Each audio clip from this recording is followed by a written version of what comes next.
যারা আছেন সবাই আমি আশা করি এই খাল পরিষ্কার করার ক্ষেত্রে আপনারা আজকে অংশগ্রহণ করবেন আমার সাথে। করবেন তো? মানুষের খাল খনন নিয়ে আমাদের সঙ্গে সমালোচনা করতো, তো যাই খাল খননটা মহৎ উদ্দেশ্য ছিল। ওই খালের মধ্যে যে একটা কুমির বয়স হয়েছিল ওটা ওরা খেয়াল করে নেয়।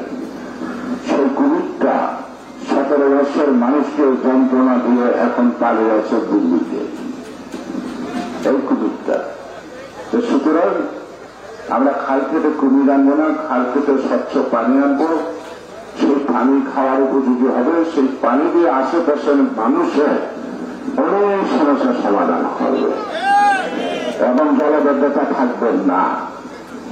কারণ সরাসরি যে খালটা পানিটা বহন করতে পারে, খালটা দিয়ে এখান থেকে শুরু না, ওই খালের সেগুন বগিচা থেকে শুরু।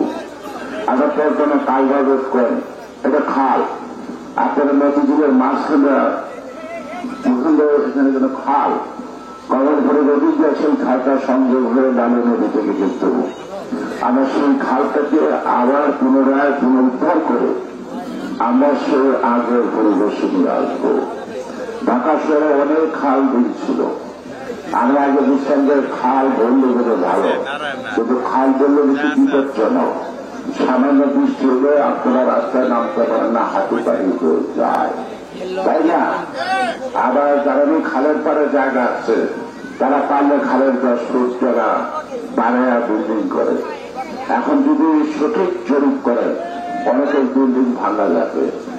হয়তো আমরা সেই বিল্ডিং ভাঙার পক্ষে না হলো, কিন্তু আর যেন দখল না হয় এবং সংরক্ষিত হয় সঠিকভাবে, সেই উদ্যোগটা আমরা গ্রহণ করতে চাই। বিএনপির প্রতিষ্ঠা জনসেবার জন্য, দেশ সেবার জন্য।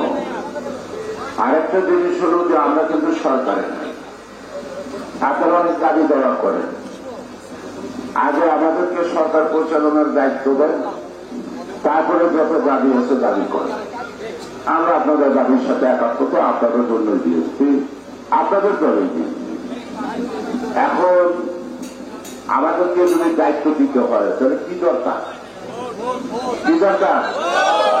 ভোট। জোরে বলেন, ভোটটা দরকার নাকি?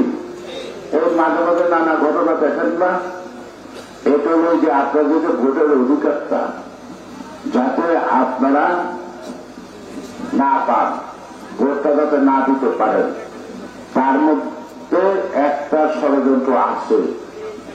কিছু অনুমান করা যায় কিন্তু চোখে দেখা যায় না, কারণ চিহ্নিত শত্রু মোকাবেলা করা সহজ। যে শত্রুকে দেখা যায় না তাকে মোকাবেলা করার পর কঠিন। সেই কারণে সজাগ থাকবেন, প্রত্যেকটা ঘটনা বুঝতে চেষ্টা করবেন এবং সেইভাবে এই বাংলাদেশে গণতন্ত্রের বিরোধী, ভোটের বিরোধী শক্তিকে উচিত জবাব দেওয়ার জন্য আপনারা সদা প্রস্তুত থাকবেন।